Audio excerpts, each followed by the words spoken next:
Welcome to Embodied Microdosing, where we explore the miracles that happen when we combine intentional doses of sacred mushrooms with trauma-informed somatic practices.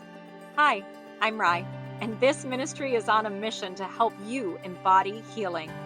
Let's answer your questions and call in expansion so you can integrate these highly effective evidence-based tools into your journey.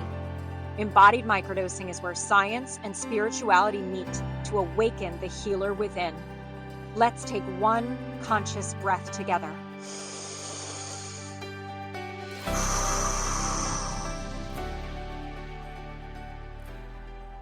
And begin. Well, hi and hello and welcome, and I'm glad you're here. Back to the Embodied Microdosing podcast. I am working my hardest to get more consistent. My goal is once a week and chatting with you, hanging out with you, and delivering more of this juicy long form content that allows me to go deeper with you. That's what I love to do, and to work with these sacraments that we have connection with, that we have access to. How privileged are we to have these gorgeous little, not so little, 1 ounce bottles of medicine. That word is a little bit tricky, but I use it in a context that I hope you understand if you're a listener here. This medicine, this non-pharmaceutical remedy that comes from nature. Right now I'm holding the Amanita sacrament. This is our newest mushroom. If you have not seen Amanita, I will highlight her in the notes of this particular episode. I'm going to do a deep dive episode about Amanita. But she, and I am using the feminine, I am referring to this sacred mushroom in the feminine because I have felt such a deep, rich connection to the embodied feminine somatic flowy energy that she's brought into my life, specifically over the last couple months, although it's been 2 years of study with her.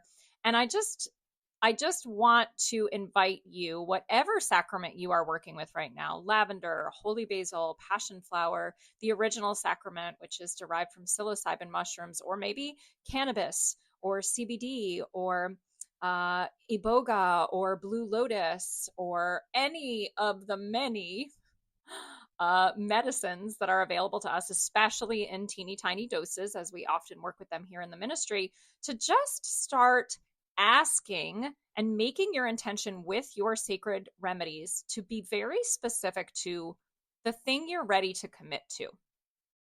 The practices that you want to be in deeper devotion with. Let's say you want to have more of a spiritual practice on a daily basis. Maybe you are struggling to have a daily exercise practice. Hello, I see you. Maybe you want more romance and connection with your partner. Maybe you are looking for more fun and lightness and joy or pleasure in your life. Whatever those things are, that thing that's sort of what's got you tripped up right now, that desire that has you feeling a little like, if I could just get that a little more in place, I feel like maybe my healing, my wholeness, my sense of myself might come together a little bit more. Make that your ask with the sacrament. Show me what it looks like to commit to a movement practice. Show me what it feels like to weave joy into my daily life. Show me what I need to know to create a spiritual practice that's sustainable and that works for me. These are all beautiful intentions that I want to invite you to play with. So I have been making Amanita my primary medicine of late. I dose about every 3rd day. I have been playing with a schedule where I work with psilocybin, the original sacrament, on day 1, let's say, whatever day of the week that falls on. And then Amanita comes in day 2 and maybe in day 3 to kind of integrate and drop that learning down into the body. And then I take a break. And then I might take a day to work with cannabis and integrate. And then I come right back around again. So I'm learning how to weave both together after a season of really leaning deeply into the Amanita and the dreaminess and the more embodied medicine that this is, the kind of the feminine counterpart to the masculine of psilocybin. And I have been experiencing more of an ability to show up for my practices, for the things that I want to be devoted to. So that's kind of what I'm going to touch on today. The power of commitment and devotion in healing. I'm going to avoid too much of the word discipline, right? That's, discipline is a very masculine, goal and oriented energy, and there's nothing wrong with it. In fact, if that word resonates with you, use it. And if you were disciplined as a child, and that's the word that was used when you say, I don't know, got a spanking with the belt because you didn't listen that week, that might not be the word for you. So I'm going to play with commitment and devotion here as an offering to you. And I just want to ask, what comes up for you when you hear that word commitment? What are you committed to? What are you ready to commit to? Right? Do you get tight? Do you feel pressure? Right? Do you feel a little like, this is something I'm probably going to fail at? Or do you get pumped and are you excited and you're like, yes, I'm ready to commit to my next project. Bring it on. What's the fun thing I can get started with and make lists around, right? Neither is right or wrong. There might be some other reaction too, maybe a little dissociation or avoidance, like, I've got too much on my plate, Rye. What do you mean? What am I ready to commit to? There's no more space for more commitments. So understanding and being there with you in this idea that it can feel like just another thing to do or another task to add to the list or some bit of commitment that's going to feel rigid or performative. And I just want to acknowledge my own struggle with commitment as someone who identifies with being a little more neurodivergent and a little more creative and loose and less type A. Having commitments to commitments can make me feel a little panicky or a little avoidant or a little like you're trying to nail me down and I want my freedom. And if that's something that I want to do, I'm going to get to it in my own free flow way. And I'm not going to necessarily make some hard and fast commitment around it. And I just want to acknowledge too, for those of us with kids and people that we care for and people that depend on us for their success and survival, those of you who have a practice and there are already, many people, a caseload of people dependent on you, this can feel demanding to have more commitments to yourself, right? Self-care is almost carries this like weight to it for a lot of us. Like it's just some more stuff that I have to squeeze in instead of like, this is stuff I get to do to feel like so good. And it can be really hard to justify carving out the time to do these things when I might get interrupted, right? Or I might have a really hard time down regulating and even enjoying the self-care or the commitment to myself because my list is nagging at me, right? Or have money to make. So the demands of life and of others really can bring a lot into this conversation. I just want to acknowledge that before we dive in. And I want to invite you to use the word devotion, perhaps. Maybe a softer, a more sacred way of thinking about showing up for yourself, maybe a little more feminine. And I've been asking the Amanita, show me how to be in deeper devotion to the things that truly matter to me. So I want to just say here that I have been experiencing this really nice break, this kind of easy break from cannabis. Those of you that have known me for a long time know that I've had quite the relationship with weed for really a lot of my life. I took my first hit at 15 years old and I loved it from moment one. And over the years, my relationship has really evolved. It is much more intentional now, much more spiritual. I took a 2-year break completely from inhaling any flower, and I sort of white knuckled my way through just working with tinctures and gummies. I've taken weeks and weeks off at a time, maybe even months in that 2 years where I just didn't allow myself to have it. And it was hard. Cannabis really connects me to magic. It connects me to feeling free. It puts me in a positive frame of mind. It supports the states of being that are more pleasant for me to be around as a person. I have had people in my life who I love say things like, I like you better high, right? So just, it has really been a helpful medicine and also became a crutch and an addiction for me. Where I believed even after the tools of breath work and embodiment and somatic practices and my spirituality that I needed that medicine in order to access these, more pleasant ways of being, these higher states and vibrations. And it's simply not the truth. And Amanita has honestly been showing me that. I've been softening and I'm like, meh, oh, I didn't smoke today. Oh, I didn't want to smoke today. Oh, I haven't thought about weed in like 3 days. Okay. Think about, cannabis may not be a thing for you, but think about sugar or tobacco or shopping or sex or whatever it is that you have that craving for on a daily basis that you feel like I can't function unless I have a hit of that, right? Screens, social, right? There's a lot of things we could put on this list.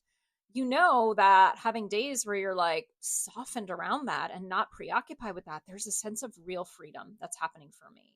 And it's because I'm more devoted to some other practices right now. There's other things on my list besides take a hit and go play in the garden and feel and pray and like dance and be free. There's nothing wrong with that. And I cannot do that on a daily basis and also be devoted to my movement practice, my family, showing up in service, showing up to you all, and manufacturing the sheer volume, manufacturing, labeling, bottling, and shipping and selling and then shipping the sheer volume of sacred remedies that are moving out of the shop right now. So, devotion is a spiritual practice. This devotion that I have right now to the ministry, to finishing my book, shifted my energy from uh, needing all of these things, social media and weed, to feel safe, and has allowed me to be in more of a discipline to being with boredom, to being with a long list of work that needs to be done, and not sort of having this mini tantrum that, like, I don't want to. This is boring. This isn't fun. I want it to feel fun. I want it to feel exciting. I want to feel expanded. I want to feel high. I want to feel distracted, right? Commitment is, and devotion say, I get to do this, right? I'm not trapped in this. I'm choosing all of these things. I'm choosing this ministry. I'm choosing movement. I could easily stay in smoke a bowl and not move your body and just play in the garden and justify your active lifestyle as your exercise for years and years and years. And here at 46, many of you know that it's become really clear that, like, I cannot and will not, and I'm choosing not to ignore strength training anymore. That with perimenopause and a changing body and still a 9-year-old and a 17-year-old and life to keep up with, it's not an option anymore. But I don't feel trapped in it as I have previously. I don't feel resentful that that has to happen. I'm showing up in devotion.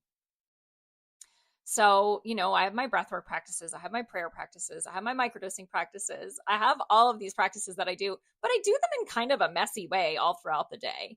Yes, ideally I get to wake up before kids and show up for myself and connect to my higher self and, get my head on straight as I set an intention for the day, but that's not always the way it rolls out. And I'm okay with that. I'm okay with that right now. And what I'm also adding in is this exercise piece, which is never, okay, I shouldn't say that. It's not my favorite. And I'm okay and have acceptance around the fact that it may never be my favorite. And it's so funny. I've been getting people asking me questions lately, and I'm really noticing how many people want me to tell them how to get motivation. Will this give me motivation? Will this mushroom make me motivated to want to, change my job or leave my partner? No, I don't think anything creates motivation except actual momentum. I think you have to find that way to get yourself to show up, right? And it used to be forcing and pushing for me, not so much anymore. There is more of that softer, like, come on, love, right here, over here. We're going to move. Yeah, we're going to move our bodies. Okay, do you want to do it outside? Sure. Do you want to do it barefoot? Absolutely, right? I'm not going to force you to go to a gym and do it a way that it looks for a lot of other people. We can make it sacred. We can make it nature-based. We can make it happen at home. And you're going to show up even without the motivation.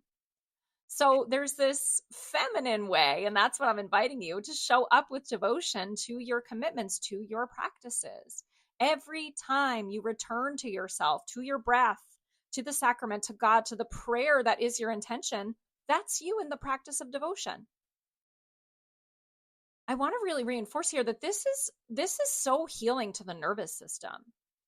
I was not given consistency as a child, and I still don't live in consistency and type A and high structure. There is a lot more structure to my life than there used to be, and I love it, and it's nourishing to me because that little me existed in chaos and not really knowing what was happening until somebody said, get in the car, we're going here. Like, oh, we are, right? My nervous system, my adult nervous system, is now experiencing a lot of safety in knowing, like, this is what we're doing today. And it's planned in advance and it's on the piece of paper. And you get to check the box next to it and it's written out because that's better for me. And it's just goodness. It's goodness. Our nervous system loves repetition and it's always seeking to get back to homeostasis and safety. So when you can provide that reliable, consistent message to the system, this is what we do. We give ourselves protein within an hour of waking up. We take a walk in the morning, and that sunlight signals safety to the body, to the nervous system. All these little practices that you might be struggling to become devoted to, stop thinking of them as shit you have to do on your list because it's good for you, and really think about it as like a way to reparent and love yourself and love your nervous system into greater levels of safety. That's the bottom line, y'all. We can't heal if we don't feel safe, right? So like, let me be all crazy and be unstructured and drink 9 cups of coffee and walk myself through something like totally chaotically, and then show up for some breath work and like, oh, I can't get there and I don't feel safe and this isn't working and I have to quit and forget it, right? The practices are in real life, and they are about the slowing down, the feeling what you're feeling, the showing your body, your mind, and your spirit, hey, it's safe to stay. It's safe to be consistent. It's safe to slow down. It's safe to cry without lashing out. This devotion, it rewires your capacity to stay present, even with discomfort, even with your grief, even when that resistance arises, because it will. This is the whole point. Let it rise. Let the discomfort, let the grief, let the boredom. That's the teacher for me right now. That is madness to me, the feeling of being bored, right? That is my teacher. Let it come up. Let it be there, right? But I want to be high and be kind of chaotic and have my heart race and to be in this place of like, ooh, this is fun and exciting and I don't know what'll happen. And if somebody, needs me, it might be extra hard to do because I'm a little bit stoned. Like, I don't need that challenge anymore. I don't need to create the unpredictability and the chaos of my childhood in order to feel safe anymore.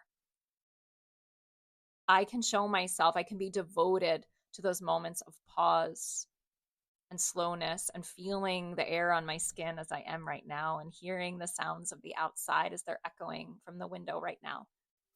This devotion rewires your capacity to be present with what's here right now.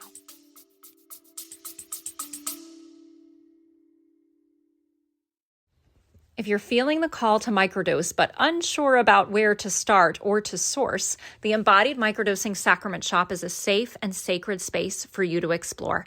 Inside, you can find pure, organic, handcrafted tinctures, including our 2 mushrooms, psilocybin and Amanita Muscaria, both designed for your healing, grounding, and connection. We also have flower remedies like rose, lavender, holy basil, just perfect to complement your mushroom microdosing practice. All of these liquid remedies are easy to dose, very tasty, and can be taken directly in your mouth or added to your tea or water. If you're curious about how they feel, you can read some of the testimonials inside the shop for inspiration. You can explore all of the offerings at embodiedmicrodosing.com/shop. These are sacred remedies for spiritual self-healers. That's embodiedmicrodosing.com/shop.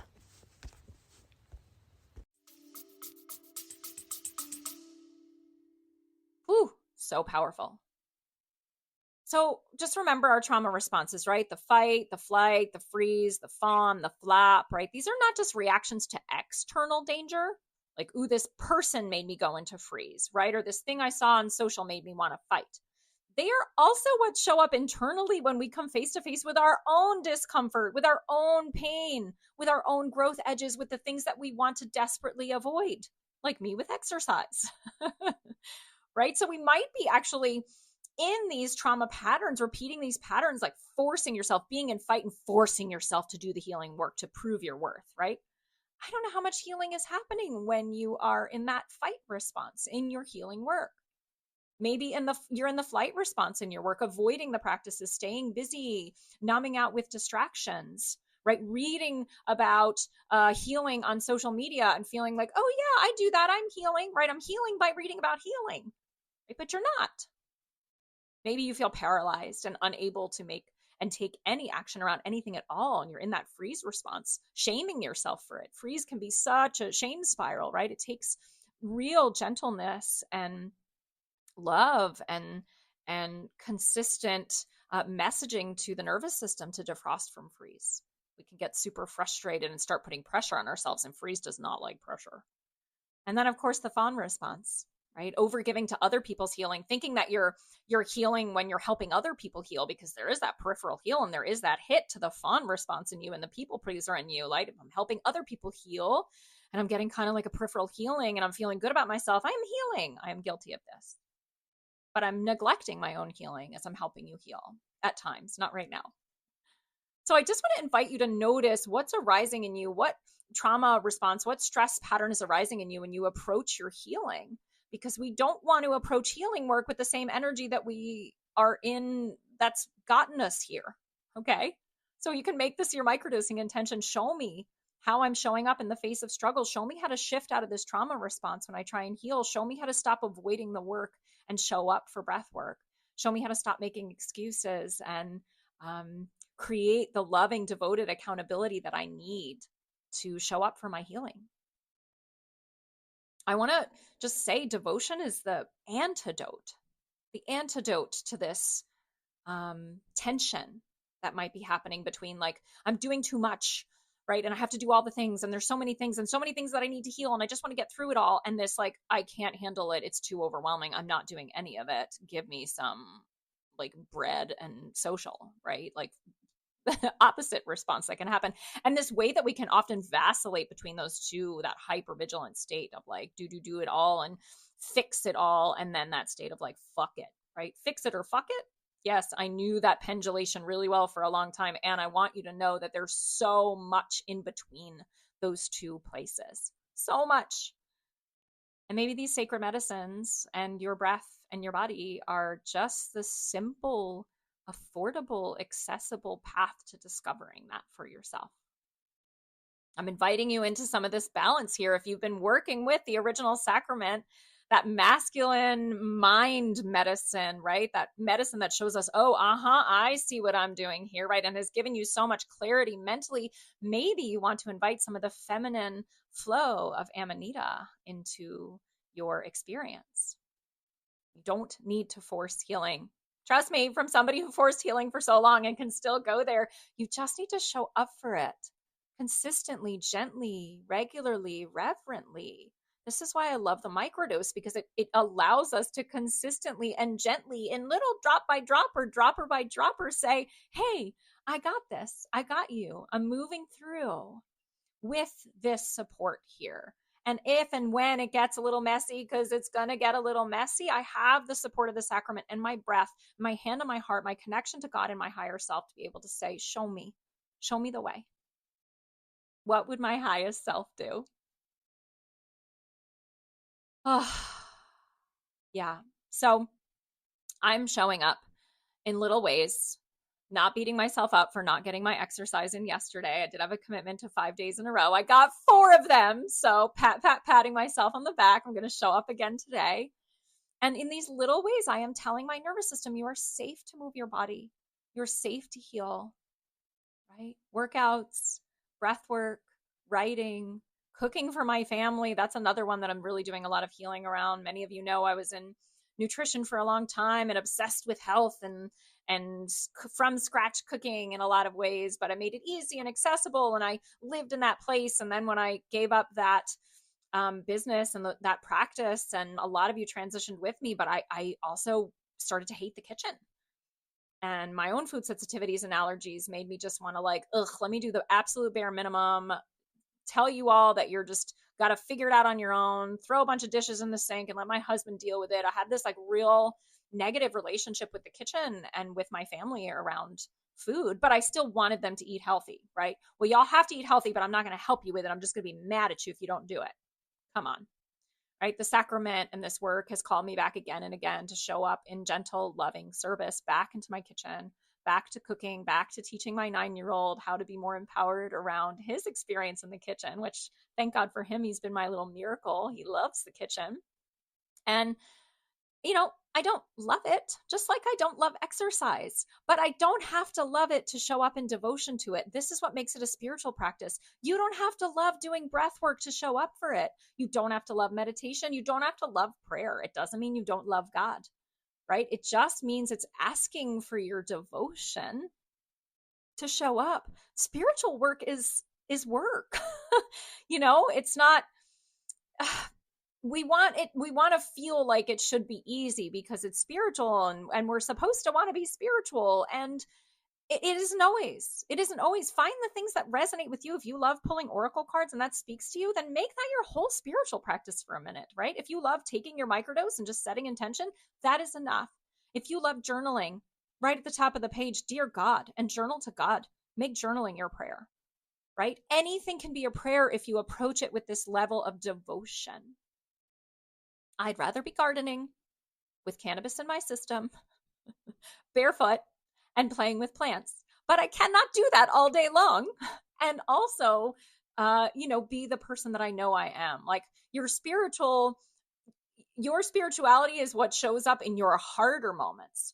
I'm beautifully spiritual and quite the perfect person when I'm stoned and alone in my garden. That's not the point. How am I when I go back in the house and it's dinner time? That is the evidence of my medicine. That is the evidence of the work that I've done and I'm doing when I go back in the house. So I'm just here to say this is a quick one. I know 30 minutes is quick, right, for me. But, devotion to your daily embodiment and sacrament practice can change your relationship to yourself, can heal the nervous system. Let these little teeny tiny acts of commitment done on a regular basis build your infrastructure for your healing, for your nervous system, for your whole healed highest self to be able to be embodied and move you through this life instead of just this idea or this vision that you have. I just also want to invite you into the Journey to Heal membership. This, I am not good at selling myself hard, but what these 15 people that have been doing, that have been regularly committed to this container, is such beautiful, deep, rich work. And it involves showing up once or twice a month to a container where I'm guiding you, where we can take the sacrament and lie down or sit up and breathe and move air and move energy in a way that is so powerful for self-healing. This is not forcing healing. You just need to show up and we'll all walk each other home together, breathing as deep and as hard as feels safe and good for you, moving in a way that feels safe and good for you, dosing at a dose that feels safe and good for you. So twice a month we meet, the new moon and the full moon. It's usually on a weeknight around 7:30, or 8, slightly different start times, just depending on the week and what's coming through. These are all planned in advance, so you have weeks and months ahead of time to put this on your schedule and prioritize it. It's always recorded, of course, and you can work with the recording, and many people do and say, wow, there was a lot of magic here, and I did it at 3 p.m. on a Friday afternoon when I had the space. But those journeys are really the core of the Journey to Heal membership. That's this container of devotion that I'm inviting you into.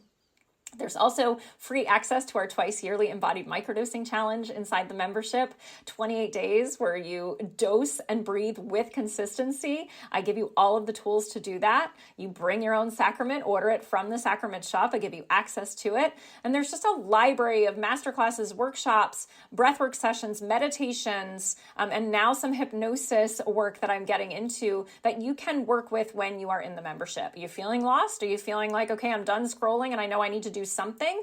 It's hard to guide yourself to find those things. Open up the membership app, press play on something that's 10 minutes, 15 minutes, and let me take you there.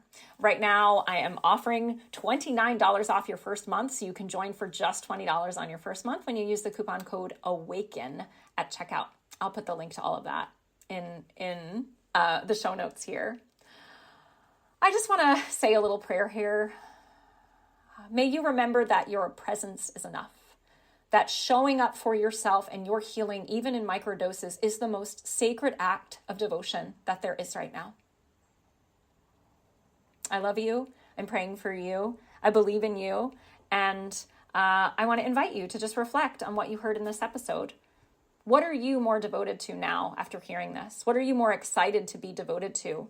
Not motivated to do, but devoted to from your heart, from that softer, more sacred, feminine part of you? Do you want to try Amanita? Do you want to try a little daily prayer and breath work? Even 3 minutes supports. Right? Where can you shift from, I have to do this, to, I get to do this?